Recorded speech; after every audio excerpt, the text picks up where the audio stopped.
Hello and welcome back to Breaking Consensus here on Protect Life. Today I'm delighted to be talking to Father Paddy McCafferty. Father Paddy is a priest to the Diocese of Down and Connor. He writes for the Belfast Telegraph. He's a prominent voice also in social media. He has spoken widely and well on the subject of the life issue and on the subject of clerical abuse. So I'm really delighted to be able to say hello, Paddy. How are you doing? Good. Good. Hello, Michael. Thanks for joining us. Good to see you. Good to speak to you. So, Paddy, can I get a sense of where the young Paddy McCafferty came from? How you ended up where you ended up in this? Your family, where you grew up, and what that was like. Well, I grew up here in North Belfast, in Newton Abbey. I was born at Rathcoole, it's a huge big estate here called Rathcoole Estate, and that's where I basically started off until I was about 8 years old, and then the Troubles were, well, I was born in 1963, the Troubles officially erupted in 1969, so in 1971 we were made homeless actually. My father was threatened by the UDA and we had to leave Rathcoole. And we were homeless basically, but relatives took us in. But we were going from pillar to post for about 3 years. And eventually we settled in White Abbey, which is not too far from Rathcoole really, maybe about 1.5 miles away, but it might as well have been 1,000 miles away because of the situation and the Troubles and the dangers that existed in those days, you know. So I grew up then basically in White Abbey. My mother was from there originally. And we grew up basically in the years of the Troubles, the 70s and into the 80s. They were very difficult days for everyone for all the reasons that are well known, you know. As a child, you were in a sense born into the Troubles. That was what you knew. That was the reality you knew. I was about 5 when the Troubles began. Yeah. To what extent were you aware that you were living in a strange world?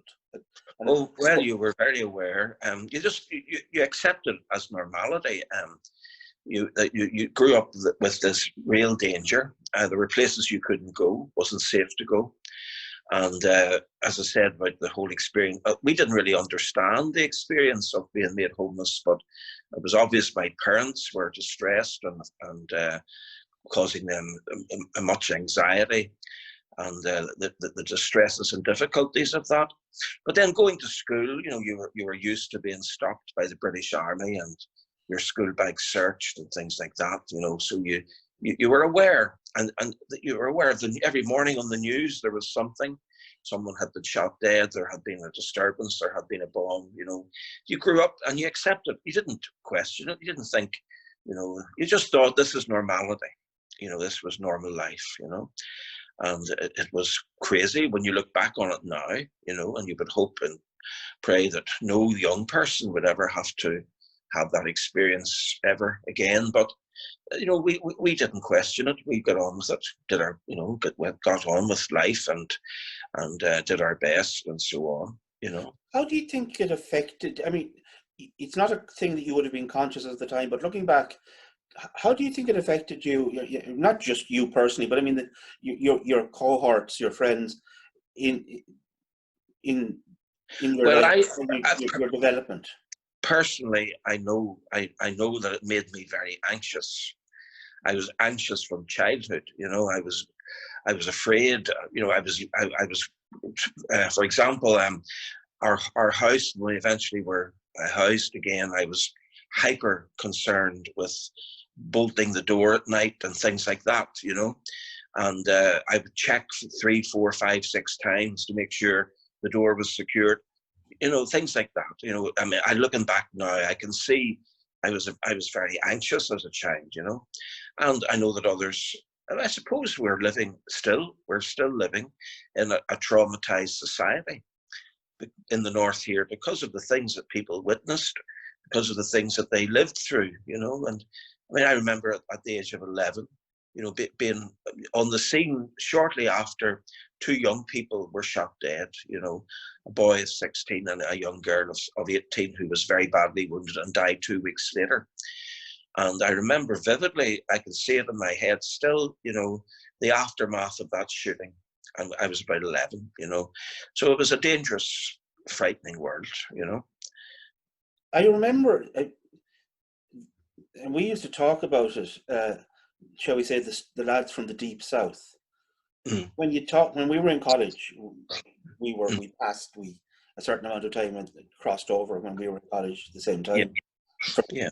To explain to the viewer, there were a lot of lads in Maynooth at the time who were from the north. It was quite a big, and if you said to any of them, because you're always curious, because particularly in the 80s, when the 70s and 80s, the Republic was a very quiet place. Nothing ever happened of any kind. Yeah. And the North just seemed like this strange place. And he'd say to lads, and they'd all say the same, well, nothing happens where I live. Yeah. That was didn't matter where they lived. Thank God. We used to, yeah. It must have happened somewhere.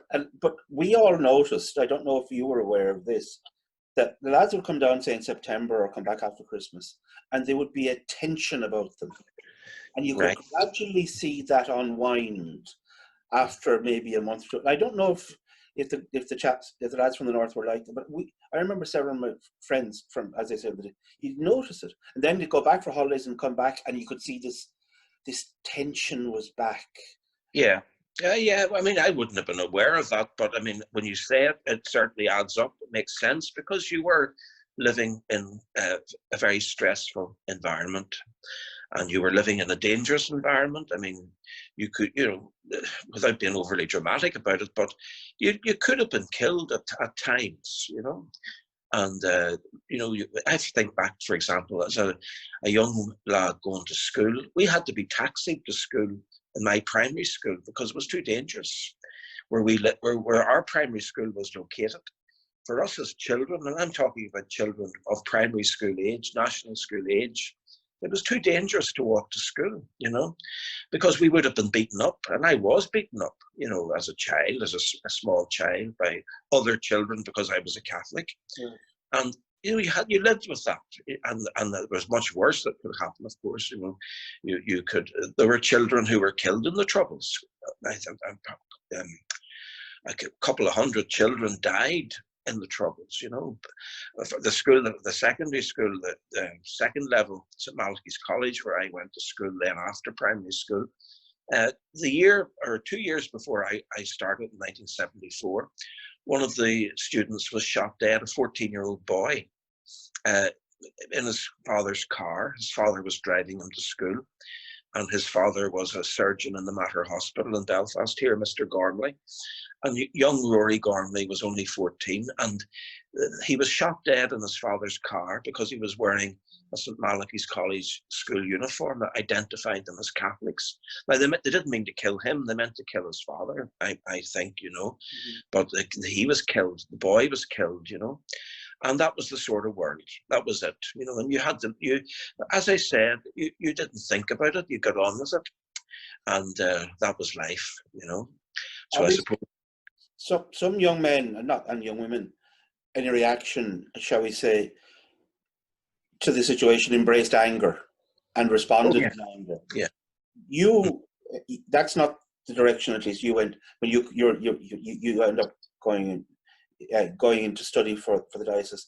To what extent was your family a family of was faith important in your family? Was the religion a big part of your family? Very much. Oh yeah. I mean, for me, growing up, faith was integral to life, and our family prayed. Our family went to mass. A big influence would have been my maternal grandmother. She was a very devout woman, and so I grew up in an atmosphere of faith, of course. And for me personally, I loved going to mass. I would have went to all the masses in the local church. I'd have been there all day, And I became an altar server when I was about 7, and I loved it. So I felt drawn to the priesthood from a very young age, very young, Probably when I was capable of wanting to be anything, I wanted to be a priest, and I never left that ideal of growing up. That stayed with me. Do you think that that family faith background, in a sense, protected you from in a sense, from the anger, from going down another path in responding Well, to the context? I would say definitely, because we were not taught to hate anyone, thank God. We were always told, instructed that, the commandments of God forbade hatred, and we were to love our neighbour no matter who they were. And I would say, thank God, that most people in the north of Ireland, whatever church they went to, they had that ethos, because otherwise I think society here would have really degenerated into savagery. They came quite close on occasions, but it never degenerated to the extent of other societies. For example, when you think of some of the conflicts that erupted in Eastern Europe, and the loss of life, massive loss of life, and so on.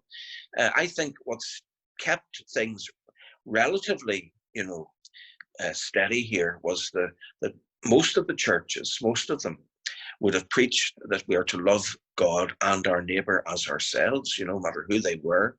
You mightn't agree with them, but you were to love them. You were not to hate them, So certainly that, from that point of view, and if you're living a life of relationship with God anyway, and if you pray, hatred, you can't go the path of hatred, One of the areas where, unusually for Ireland and for the north of Ireland anyway, there was, shall we say, cooperation across the churches, all of the churches, for a long time, was the life issue. And that meant that Northern Ireland was, in the context of the United Kingdom, a very particular case regarding the abortion legislation, which was introduced in the United Kingdom in 1968. Mm-hmm. Yeah. That situation has changed. Could you explain just to the listener what the situation was before the North and what's happened? Well, basically what has happened is that, without consultation with the electorate, a group of politicians who are pro-abortion here in the North colluded with Westminster, with very aggressively pro-abortion MPs in Westminster, and they attached onto a bill last summer a clause which imposed one of the most extreme abortion regimes in the world on the north of Ireland, without consultation with people, on a society where abortion was forbidden. And at least in the south of Ireland, the 26 counties, people were consulted. But in the north of Ireland, we were not consulted. It was imposed by politicians, as I said, with a particular politician, Labour Party politician, who was aggressively pro-abortion. And there was a letter that was published, and it was published, I think, in the English Times and maybe the Irish Times, with a whole list of signatories. And some of those signatories of that letter were TDs and Northern Ireland politicians, MLAs, who were backing this extreme abortion regime. So it was imposed by politicians, men and women, who ostensibly, some of them, would be opposed to British interference, British rule, etc., etc. But they colluded with this, and they brought in this regime, which is now, without any say-so from the people, the electorate here, it's completely undemocratic. It's ghastly, is the word, ghastly. The polling shows that actually that opposition to abortion generally, and especially to this regime, is actually much stronger in the north than polling shows in the south. And it would be, yeah. There's some, and also I think a lot of people found there was a strange, horrible hypocrisy to Sinn Féin, which refuses to engage with Westminster.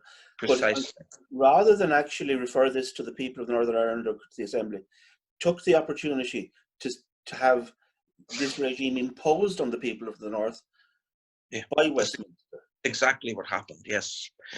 By these, as you mentioned, Sinn Féin, the SDLP, who ostensibly are nationalist, Republican, but when it suited them in this instance, they colluded and they allowed the British Parliament to impose this regime on the North without any. The electorate here, I would say, would be against abortion, the majority. But that was completely overruled. It was imposed, and it's obscene. It's an obscene abuse of democracy. Recently we saw the death of John Hume. Yeah. And you would have grown up with an SDLP led by John Hume and Seamus Mallon. Yeah. And politicians for whom their opposition to violence was based on, shall we say, a complete life ethic. And that for them, it wasn't simply violence, of terrorist violence, but that the right to life was a fundamental right, which to be coherent and consistent, you had to recognize. Yeah, exactly. You think well, that has changed. John Hume and Seamus Mallon would feel that would recognize the SDLP of today in that? No, the SDLP is not now the party that John Hume founded. That's gone. And the ideology now that prevails in the SDLP is not a pro-life idea, does not respect life or cherish, reverence life. There are still, I think, there are still a number of pro-life people who are in the SDLP, but the SDLP are not going in the direction of reverencing life. The leadership of the SDLP are now pro-abortion. And that's going to be the people who are in the SDLP. My advice to them is get out of it if you're pro-life. Get out of it, because it's not going to go in the direction of reverence for human life. It has gone away from that completely. Those who are in influence in that party now, they go with the ideologies of the current age, which are anti-life and which are pro-abortion, and other ideologies that are irreconcilable with our faith as Catholics. As Catholics now, I personally could not vote for the SDLP. I always voted for them, and I trusted that when I voted for the SDLP, I was in my conscience, I knew that they would uphold what I cherish as a Catholic and as a Christian, and that is no longer the case. In conscience, I could not vote for the SDLP, and others may disagree. That's fair enough. But my personal position is, any Catholic, self-respecting Catholic who loves their faith and believes in their faith, get out of that party, get away from it, because they are not going in the direction of the gospel. I saw on Facebook some time ago, you went through carefully and clearly an exposition of what the Church is teaching as regards politicians, Catholic politicians, what their duties are. I think a lot of people find this a confusing area, because we seem to get lots of, I think Catholics get a lot of apparently conflicting images and messages. You see priests endorsing politicians in the United States or in Ireland who are not just not pro-life, but are very aggressively endorsing extreme abortion policies. I think this would be a good opportunity if you could just go step by step to describe what the Church's teaching is in the catechesis, from the Catechism, from the Holy Father, on the subject of the duties of a Catholic politician on this. Well, first of all, you cannot uphold in public what is contrary to the faith. You cannot compartmentalize yourself. If you are a faithful Catholic, you must be a faithful Catholic in every area of your life, and you cannot, even by silence, go along with something that is irreconcilable with the faith. For example, abortion. You cannot be a Catholic and coalesce with abortion or promote abortion. It's utterly impossible, And if you do so, you are acting in a way that is completely contrary to everything that we believe. And it's an abuse of the faith, you know. So you have to be a Catholic. If you're a Catholic, you're not a part-time Catholic, you're a Catholic. And you uphold the teaching of the church and the values of the gospel. And they are all encompassing. You can't uphold what you think are gospel values in one area and then ignore gospel values in another area. If you're pro-life, and you must be pro-life if you're a Christian and a Catholic, you're pro-life, all life, the life of the poor, the life of the sick, the life of immigrants, and the life of the child in the womb. There's no area where you can ignore life and say that doesn't count or that life doesn't matter. All life matters. Every human life is the gift of God. Only God can end human life. No human being can deliberately, intentionally end human life, whether it's living or So your position obviously is, for clarity, that it is impossible to reconcile being a Catholic politician and giving support or succor to a pro-abortion or an anti-life position. Absolutely. For example, you know, you mentioned John Hume earlier, and his party and so on. His funeral, which is almost a month ago, maybe 2 or 3 weeks ago now, and what happened at his funeral was a profound abuse of the Catholic faith, where pro-abortion politicians received the Eucharist. They should not have received the Eucharist. There is no reason for them to receive the Eucharist. By going to a funeral, you're there to sympathize, that's fair enough. But for these unrepentant who are in manifest grave sin by supporting abortion and aggressively promoting abortion in some of their cases. You had a politician there, for example, who at the celebrations in Dublin Castle, when the Eighth Amendment had been repealed, and one of those politicians held up a sign, "The North is next." Yes. And the North was next. Yes. Indeed, it was next.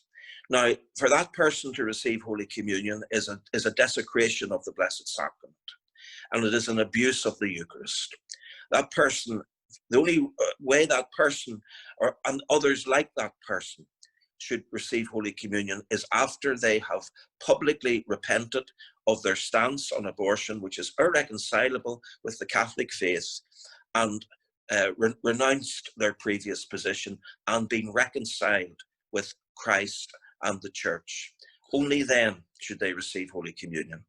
By receiving communion, not having done that, they are giving grave scandal to faithful people, faithful Catholic people.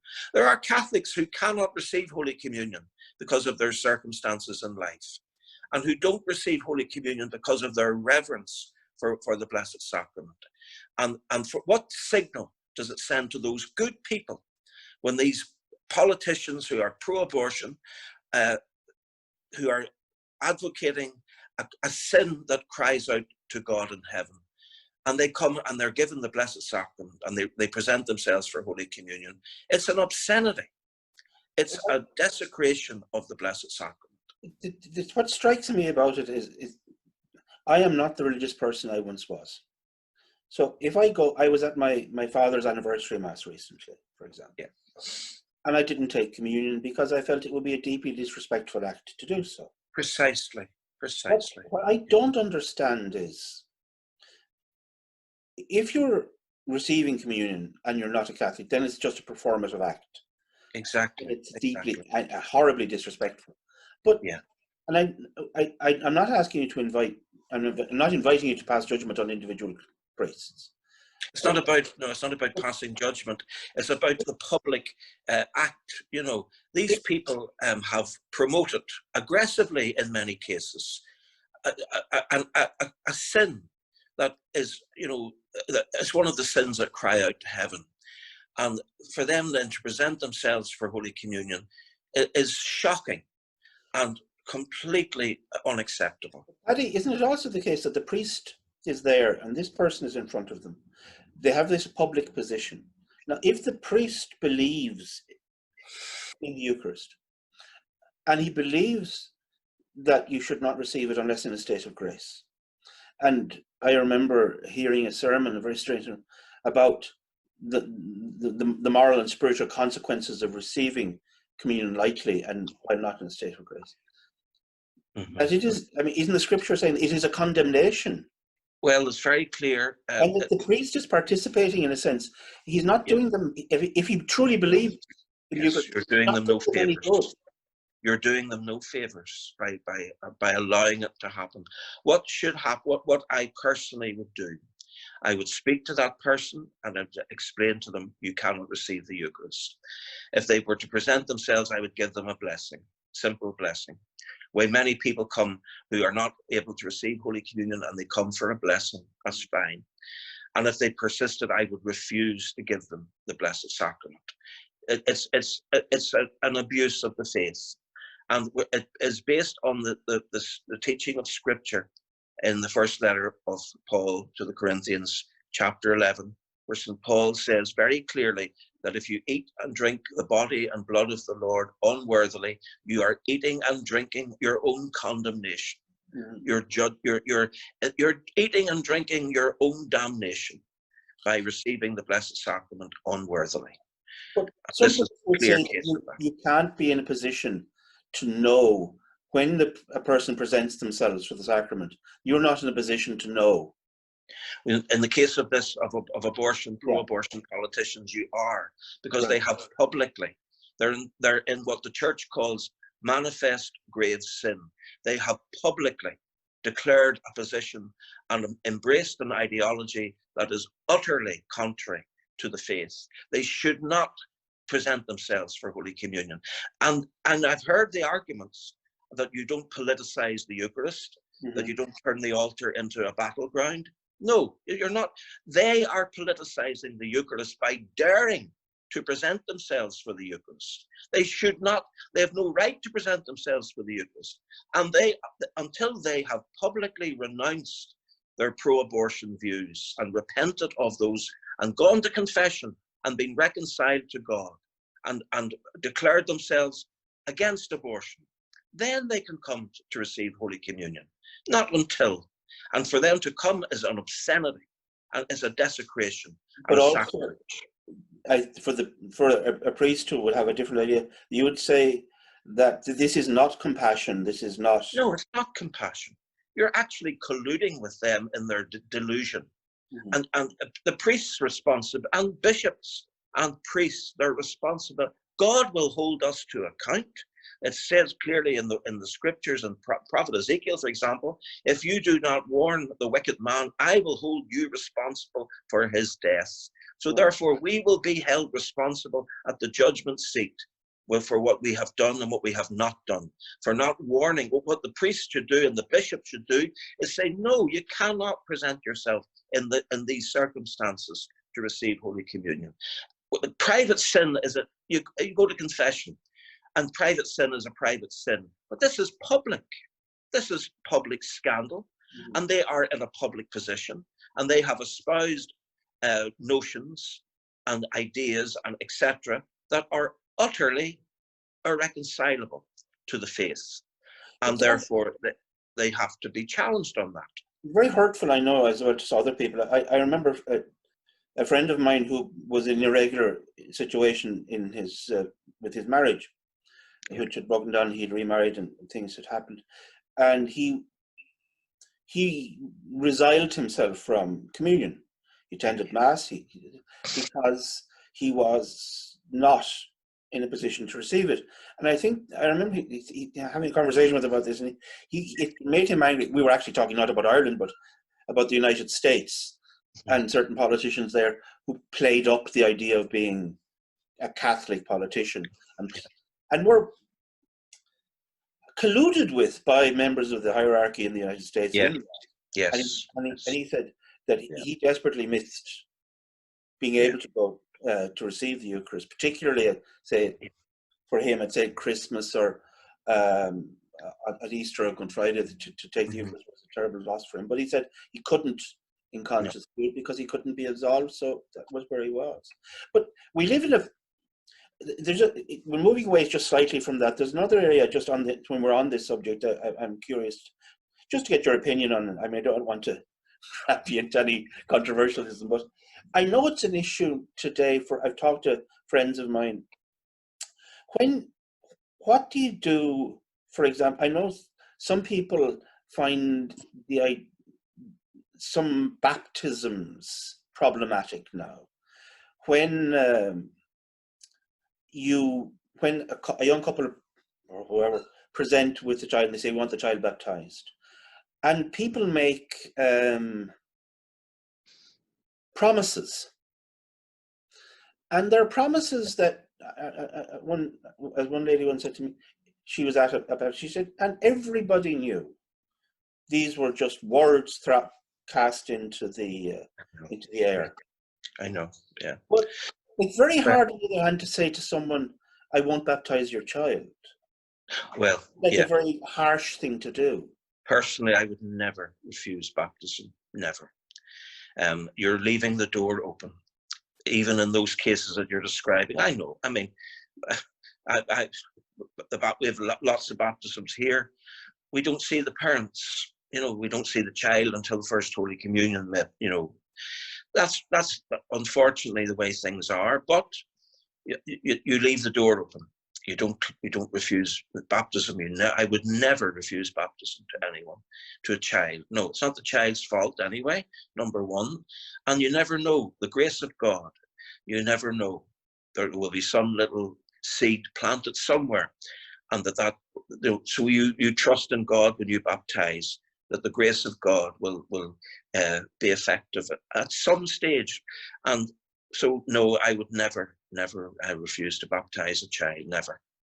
You said yourself, the next time you might see that child could be Holy Communion, presenting for the First Holy Communion. And you're hoping there for whatever has happened in the household, that if they've gone to a Catholic school, that they will receive catechesis. There's a big debate in the South. I don't know what's in the North, because, of course, it's a slightly different situation with the same patronage but different situation with the schools. That about the issue around Catholic schools, you've got some people talking about Catholic schools indoctrinating and brainwashing, and I always think to myself, if that's what they're doing, they're so bad at it. It's unreal. Yeah, you're right. Yeah, exactly. They should be. Whatever they're doing, they should do the exact opposite of it, and they might have a better look. Do you think that maybe there's a time has come that they should reduce patronage in numbers, but create schools that are properly Catholic? Because, and I think, I want to be fair, I think a lot of schools who were making a point that they would take children of all different faiths and of no faith, and they wanted the schools to be genuinely warm, open, comfortable, places, Christian places where everybody could come and children would feel comfortable. But in that whole process, something got lost. Yeah. Catechesis is a disaster. It's not working. There is no catechesis and evangelization are on the ground. They're utterly ineffective. The faith is not being communicated. The children, young people don't know the very basics of the faith. And that is shouting something at us. But yes, I mean, I think definitely we could reduce our what would you say, the number of schools, and focus on proper Catholic education, catechesis, instruction in the faith, evangelization. What's happening now is not working. Let's face reality, because the faith is not being communicated. You take that 66 whatever % of the electorate in the 26 counties voted for abortion. That in itself is a red light flashing indication that the faith is not being communicated and has not been communicated. If you look at through the 90s, even up until the early 2000s, I would say the large proportion of children in the South would have gone through some kind of a Catholic school. Yeah. Mm-hmm. Certainly primary school. It's in the last 15, 20 years, the number of voluntary schools has been reducing. I think there's a deliberate government policy going on there, but we won't get into that. Yeah, sure. And when you look at the number of people under the age of, say, 35 who voted to keep the Eighth Amendment, the numbers are pathetic. Yes. Now, I went to school a long time ago, and I went to Loretto and then Christian Brothers. And to be honest, I heard about abortion once or twice, and it was from a lay teacher who happened to have a strong opinion on it because he had worked as a student in a hospital in England and had been horrified as a hospital porter about what he had seen. But this notion that Catholic schools are banging out this hard-line position on all these issues, on tradition, on sexuality, on family, or whatever, is just nonsense. It is. They're being sent like sheep out, shorn sheep out. And they're utterly ill-equipped to deal with the very strong wall-to-wall ideology that is out there, that is, the opposite of the faith. And they're not equipped to deal with that, and they go along with the flow. Yeah, it is it's reality, and we're doing very little, if anything, to help our young people to be countercultural. Because the gospel calls us to be countercultural. You read the scriptures, and very often you'll hear the challenge, come out from among them. Be not conformed to this current world, this passing world, but be transformed by the renewal of your mind. That's Paul with Romans 13. You have to stand against the prevailing culture. It's always been the case. There's nothing new in this. It's always been the situation that our Lord himself warned us and said, you will be hated by all on account of him. So it's no surprise that the world goes this way, and we stand separate from that. But unfortunately, what has happened is that there is no one. The people who are Catholics are not being equipped to be able to withstand the culture. They go along with it, and the faith goes out the window. Well, I have noticed talking to people. I work with an educational charity, and we do some seminars and stuff with young university students and leaving cert. The thing that strikes me is that the desperately sad thing is that it's not that they think that the ideas, say Catholic ideas or conservative ideas, are bad ideas, but they don't know that there are such ideas. Yeah, exactly. They don't realize that there is, this incredibly deep, rich intellectual tradition. It's being lost. It's being lost. Yeah, that's true. And there is no the prevailing groupthink, is the only one that's allowed. And even society itself is attempting to stifle the voices that challenge and say, no, there is another way. They don't want to hear that, and they will actually stifle it when they can. Just before, I wanted to move on to another subject two little subjects, they're slightly connected. You have been a prominent voice and advocate for victims of clerical abuse. You yourself have been a victim. Yeah. Now, I think there's no doubt that one of the reasons that we see perhaps an intimidated hierarchy and a loss of the moral force in the church is because of what happened in Ireland in the church. Yeah. What's your take on the current situation? How is the church dealing with it? How is the church responding to historic abuse cases still? Are things better? And how can they go forward? Well, definitely, I think things are better in the sense of the structures that are now in place,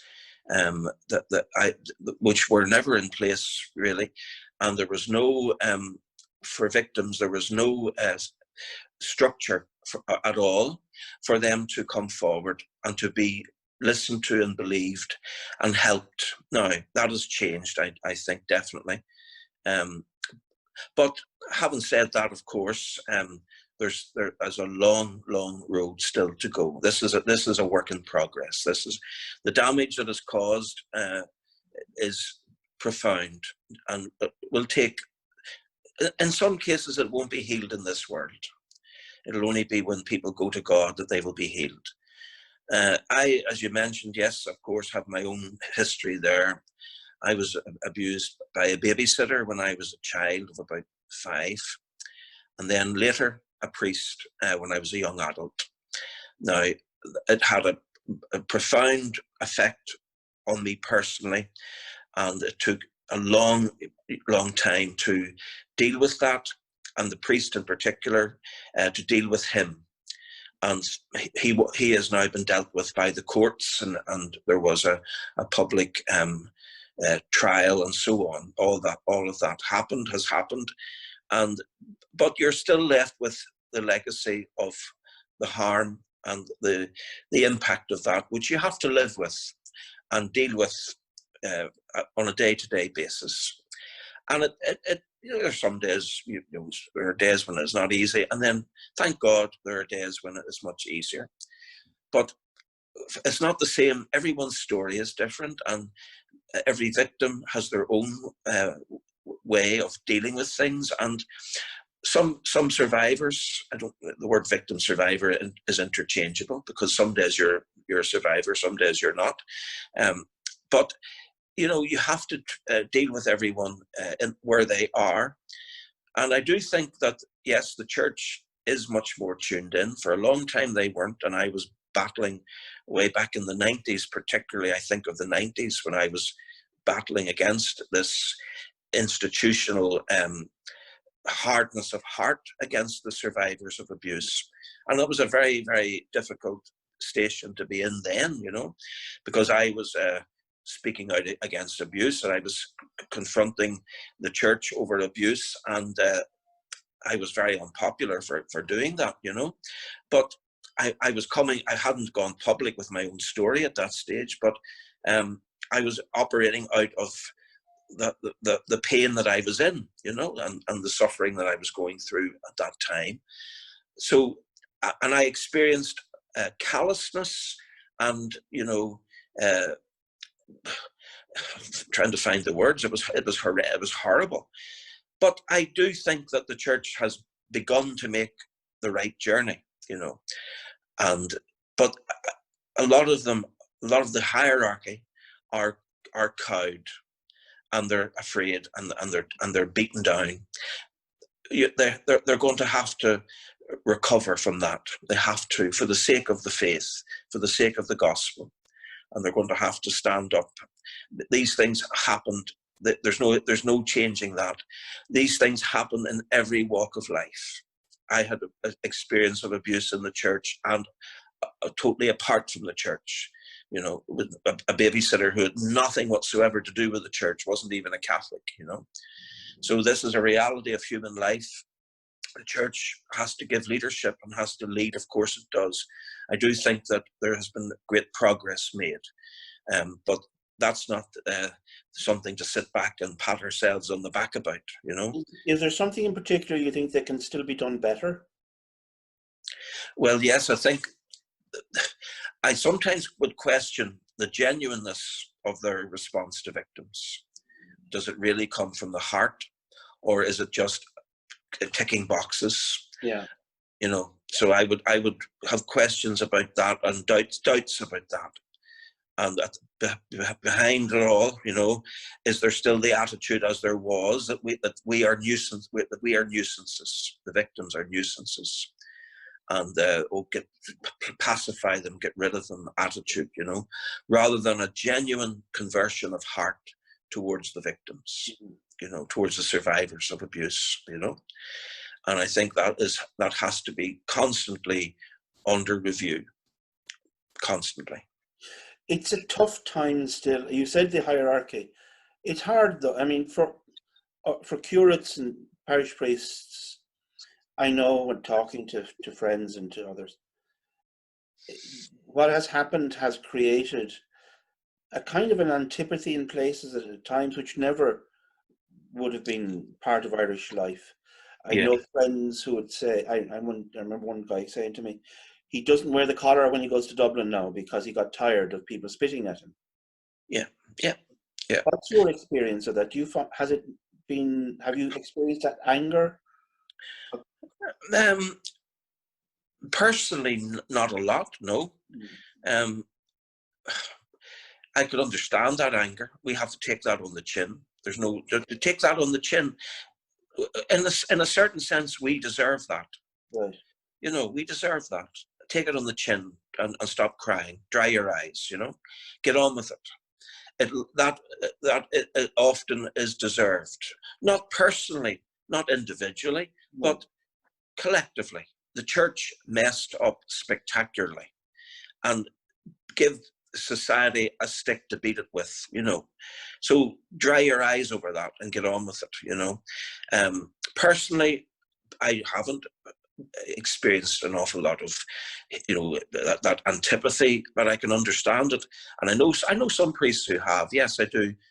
I remember one occasion, it was a beautiful sunny day. I was coming from doing a wedding. I was waiting to drive out onto a road, and I had the window down, and someone shouted something at me in the car. But I mean, of course it shocks you or whatever, but look, you know, that it is what it is. Let it be. Get on with it. We cannot apologize for the faith. We have to stand for the faith. We know, and the Lord warned us about a few weeks ago there, we had the parable of the wheat and the weeds, the tares, the darnel and the wheat, you know, and they both grow side by side. And the Lord says, let them grow until the harvest. So, you know, it's reality and we live with it, but we have to keep going, and we cannot compromise on the truth, which is crucial, absolutely crucial for the world and for human beings, you know. The last thing I just want to just very quickly and I'm conscious I'm taking your time, but you had a post, quite a long post there on Facebook, talking about the current Pope Francis and the criticism that he has been exposed to. I just wondered what made you, just to describe what you were saying, just give a sense of Well, why was it that you felt that this was something you wanted to do? because first of all, the gospel on Sunday was the Petrine confession of faith, and Jesus is, "You are Peter, and on this rock I will build my church." And if you couldn't be around social media and not be aware of what can only be described as hatred for Pope Francis from some circles in the church. And basically, what I would say on Sunday when I was preaching, look, the Pope's personality doesn't matter. It's the office that Jesus gave to the church, the ministry, the gift that the Lord gave to the church. I personally think an awful lot of the criticism of Pope Francis is unwarranted, unjust, and it's sinful, it's uncharitable, and it's driven by hatred, it's driven by different agendas, you know. But anyway, popes come and go, and there have been good popes, there have been bad popes. Doesn't matter. You stick with Peter. That's my line. You stick with Peter. You don't. The Lord said, "You are Peter." He didn't say Billy or Jack. You don't go with Billy or Jack. You go with Peter. You stay with Peter. Was it Chesterton said, "Hold on tight to the bark of Peter"? Yes, exactly. That's exactly what you do, because the gates of hell, that was my, on Sunday there, just, the gates of hell shall never prevail. Never. Not might not, but never prevail. There have been atrocious popes in the history of the church, and disastrous. The church, they did not prevail. The church prevails because Christ founded the church. It was not it was not flesh and blood that revealed this to you, but my Father in heaven. So you stick with Peter. You don't go away from Peter. You stay with him, no matter what, come hell or high water. Yes. Right. Listen, I want to thank you so much for talking to us today. I'd hope that maybe we get a chance and we'll come back to you and we'll talk about some other Yeah, things. yeah. I'd like to thank the audience for joining us. I'd like to point out the little subscribe button there. You can click on that, and when new material comes up, please do. We're engaged in quite a few campaigns at the moment. There's a lot of very serious stuff happening. Anything you could do to help out would be really appreciated. So the donate button is there. Any donation is welcome and will be used to the best of our ability. So again, I'd like to thank you for joining us. I'd like to thank Father Paddy McCafferty. God bless. Stay safe. Thank you, Michael. Thank Tricky you, Michael. times. God God bless. bless. Bye bye. Take care. God bless. Take care.